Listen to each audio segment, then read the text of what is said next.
Hi guys, welcome to Joshua's Tech Tips. So in this video, we'll be taking a brief overview of what is a network switch.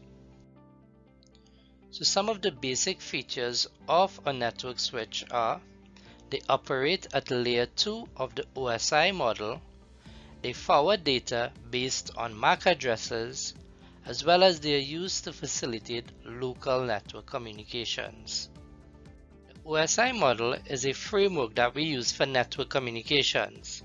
Layer 1 is a physical layer, with layer 7 being the application layer. At each layer, there are different protocols that are used. Switches mostly operate at layer 2, also referred to as the data link layer. They use frames to send and receive data. So I said mostly because there are also some switches which operate at layer 3, the network layer.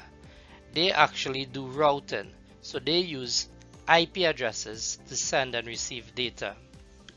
For the purpose of this video, we'll be discussing layer 2 switches which operate at the data link layer. So how does it actually work? In this photo, we have an Ethernet switch. The front of the switch, there are Ethernet ports. We connect a network cable to one of these Ethernet ports. The other end of the cable connects to your network device, in this case a computer. The computer would have something called a network interface card, which the cable is connected to. So this network diagram shows 4 computers which are all interconnected using a switch. So computers send information to each other by using their MAC addresses. So if we look at PC1, we'd see it has a MAC address of all A's. If we look at PC4, we'd see it has a MAC address of all D's. So what is a MAC address? A MAC address is basically a unique identifier for all network devices. Similarly, how humans have a unique fingerprint, so do network devices all have a unique address. That is called a MAC address. So if PC1 wanted to send information to PC4, for example, it would send it using its MAC address of all A's. It would send the data not to the name PC4, but it would send it to the device that has the MAC address of all D's. So how this would typically work is it would send the request to the switch, and then the switch would look at something called its CAM table, right? So the CAM table is basically a directory mapping each port to the device's MAC address which is attached to it. So in this example, PC1 is connected to port 1. So the CAM table should show port 1 as having a MAC address of all A's, since this is the MAC address of PC1. However, we are assuming for this presentation that this is a brand new network and no network communication has taken place. So the CAM table of the network switch hasn't been built as yet. The data hasn't been populated as yet. We're going to say PC1 wants to communicate with PC3, right? How it would typically do that, it would send an ARP request to the switch. ARP stands for Address Resolution Protocol.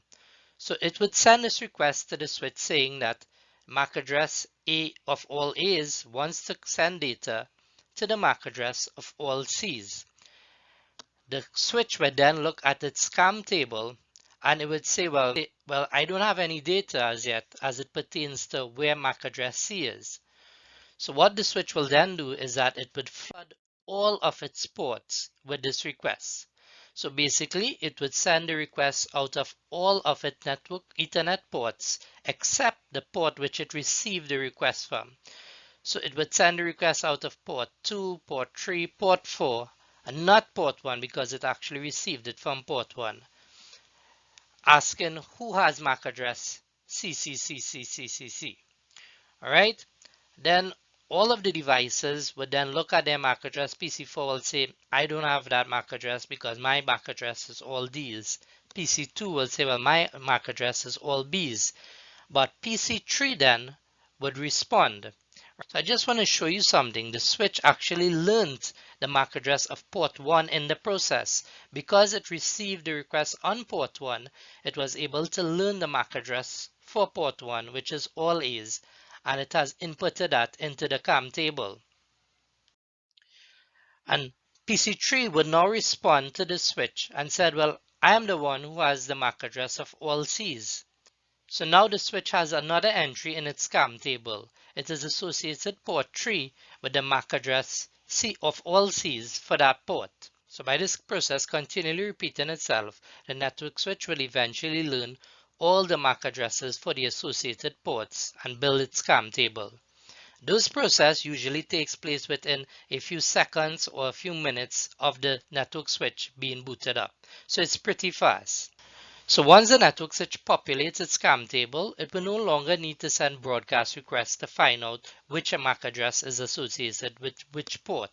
So for example, if PC4, which has a MAC address of all Ds, wanted to communicate with PC2, which has a MAC address of all Bs, right? The switch will simply look at the port assignment in its CAM table. So we see that port 4 is associated with the MAC address of all Ds, and port 2 is associated with the MAC address of all Bs. So the switch will be able to know which port it needs to send the necessary data from and to.